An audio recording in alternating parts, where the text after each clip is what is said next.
안녕하세요. 뉴스반장입니다. 수사실에서 이게 술을 마셨다. 이거에 대해서 좀 기억을 하시는 게 있으실까요?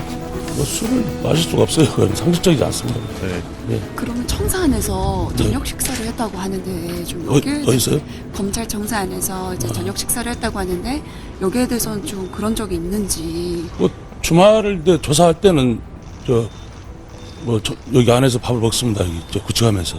그러니까 저녁 자리였나요, 그게? 그러니까 뭐 점심일 수도 있고 저녁 자리일 수도 있는데 지금 5시 이후라고 주장을 하니까 이화영 측에서. 그거 뭐 저도 몇 번 조사를 받아서 잘 기억이 안 나는데, 그리고 뭐 주말에 조사할 때는 여기서 식사를 합니다. 구치하면서. 그 직원 시켜서 연어를 사오라고 했다 이런 주장도. 그건 상식적이지 않습니다. 그럼 회유 같은 경우에는 좀 뭐 검찰 쪽에서 진술에 대한 어떤 회유 그런 걸 좀 보시거나 아니면은 개인적으로 이렇게 좀 회유를 좀 당하신 적이 있으실까요? 아니, 전혀 뭐 그런 건 좀 없고요. 제가 뭐 지금 재판 중이라 여기 자꾸 하는 건 적절하지 않습니다. 선생님 혹시 검찰청사 안에서 회장님이 회유를 했다, 검찰에 협조해라 아니, 회유를 했다고 하는데. 그런 적은 없고요. 재판 중이 재판 받아야지. 네. 그럼 마지막 질문 하나 드리면 오히려 이제 지금 뭐 100% 확실히 뭐 술자리가 있었다 이렇게 좀 강하게 주장을 하는데 좀 그거에 대해서 좀 입장이 있으실지. 아니, 저하고 오랫동안 아주 가까운 형동생이었는데 이런 인생이 좀 참담하고 그렇습니다. 좀 많이 좀 마음이 아픕니다. 제가 많이 부족해서 이런 일이 생긴 것 같습니다. 근데 마음이 아프시다는 건 좀 어떤 느낌이라고 해야 될까요? 그게 좀 어떤 의미실지. 전혀 사실이 아닙니다. 여기서 끊겠습니다. 그럼 기억은 좀 전혀 안 나신다는 좀 기억이 아니고 그런 이건 불가능합니다. 지금 불가능하고 상황에서.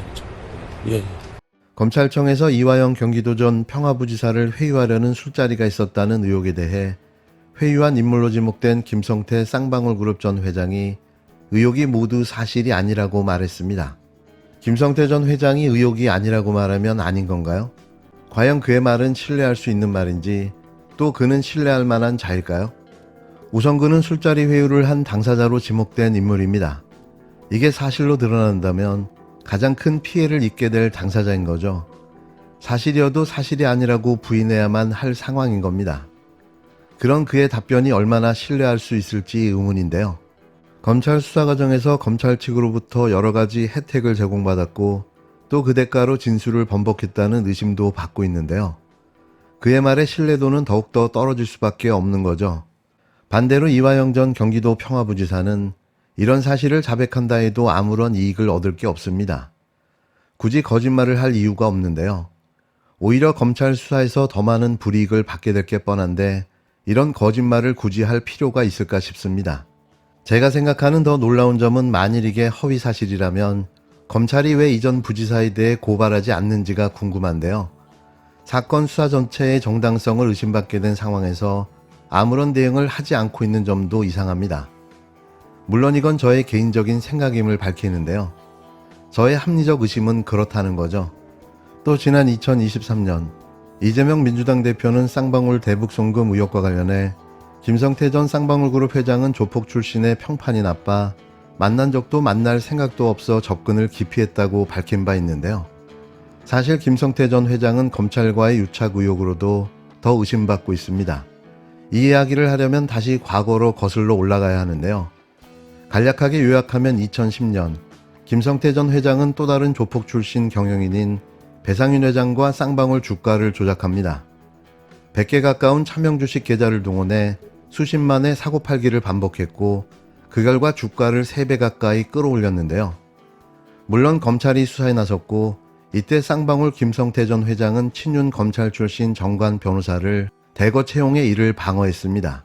결국 검찰은 이 사건을 봐주기로 축소해 김 전 회장을 자본시장법 178조 부정거래 행위 등의 금지 위반 혐의로 기소했고 반복적인 주가 조작 행위로 이득을 봤다는 시세 조정 혐의는 적용하지 않았는데요.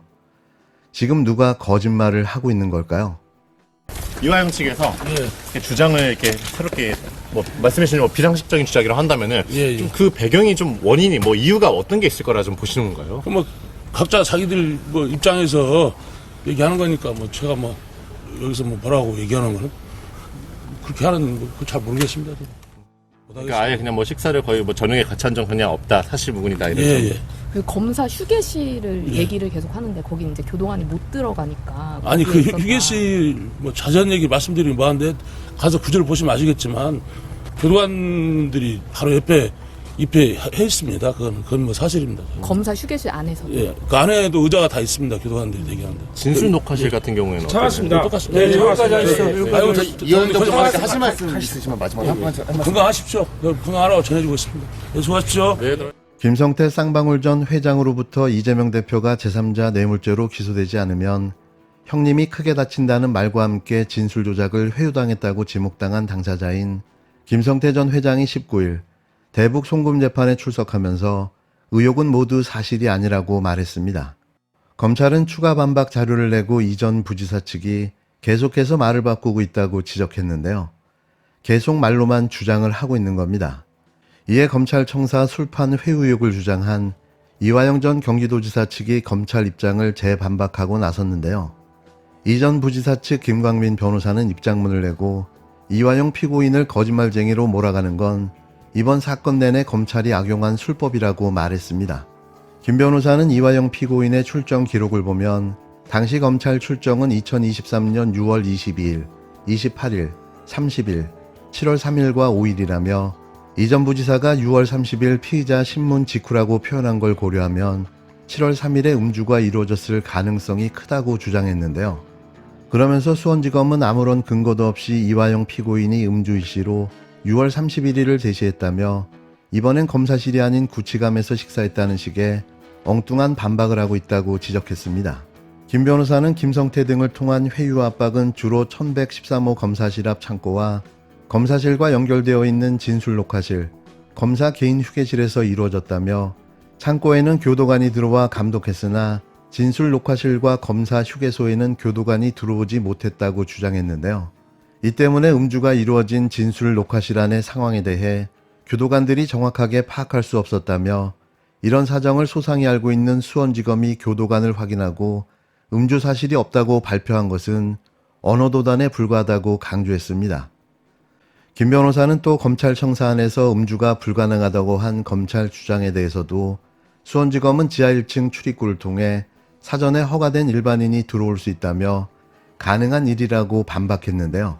앞서 수원지검은 당시 교도관 38명 전수조사와 음식 주문, 출정 기록 등을 확인한 결과 검찰청사에 술이 반입된 바가 없어 음주는 물리적으로 불가능하다며 이화영의 일방적 허위 주장을 진실이라고 계속 주장하면 법적 대응 조치를 검토하겠다고 밝힌 바 있습니다. 아까도 말씀드렸지만 계속 법적 대응을 하겠다고 엄포만 놓고 있는데요. 정작 아무것도 안 하고 있는 거죠. 더 웃긴 건 검찰의 말이 계속해 바뀌고 있다는 건데요.